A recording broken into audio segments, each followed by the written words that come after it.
ராஜேஸ்வரி, அதாவது இந்த சம்பவம் கர்நாடக மாநிலம் உடுப்பி அருகே மல்பே மீன்பிடி துறைமுகம் பகுதியில் நடந்துள்ளது. அரபிக்கடலில் தமிழகத்தைச் சேர்ந்த ஏராளமான மீனவர்கள் மங்களூரு மற்றும் உடுப்பி, கார்வார் துறைமுகங்களில் தங்கி சுமார் 2000க்கும் அதிகமான மீனவர்கள் அங்குள்ள மீன்பிடி படகில் மீன்பிடித்து வருகின்றனர். அதுபோன்ற அந்த மல்பே பகுதியைச் சேர்ந்த மீனவர்கள் செயின்ட் மேரிஸ் தீவு, அதாவது அரபிக்கடலின் உடுப்பி மல்பே அரபிக்கடல்ல 10 கடல் மைல் தொலைவில் செயின்ட் மேரிஸ் தீவு பகுதியில் இவர்கள் கர்நாடகத்தைச் சேர்ந்த அந்த உடுப்பியில் மல்பே பகுதியில் மீன்பிடிக்க சென்ற மீனவர்கள் மீன்பிடித்துக் கொண்டிருந்த போது அங்கு ஒரு படகில் 3 மீனவர்கள் தத்தளித்தது தெரிய வந்தது. இது குறித்து அந்த மங்களூரு அந்த மல்பே மீன்பிடி துறைமுகத்தில் சென்ற மீனவர்கள் இந்திய கடலோர காவல்படைக்கு தகவல் கொடுத்தனர். உடனடியாக விரைந்து சென்று அந்த கர்நாடக கடலோர காவல்படையினர் அந்த படகை பிடித்து விசாரணை மேற்கொண்ட போது அந்த படகில் வந்தவர்கள் ஓமன் நாட்டிலிருந்து சுமார் 4000 கடல் மைல் தொலைவில் கடந்து வந்தது தெரிய வந்தது. இவர்கள் தமிழகத்தை சேர்ந்தவர்கள் என்பதும் தெரிய வந்தது. அதாவது ஓமன் நாட்டுக்கு இவர்கள் மீன்பிடிப்பதற்காக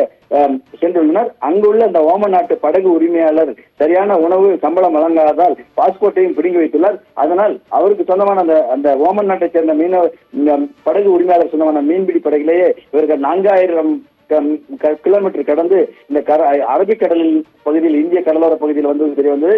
இதனைத் தொடர்ந்து அவர்களிடம் விசாரணை மேற்கொண்ட போது, அதாவது இந்திய கடலோர காவல்படை பிடித்து விசாரணை மேற்கொண்ட போது தமிழ்நாட்டின் ராமநாதபுரத்தைச் சேர்ந்த ஜேம்ஸ் பிராங்க்லின் மோசஸ் என்பது தெரிய வந்தது.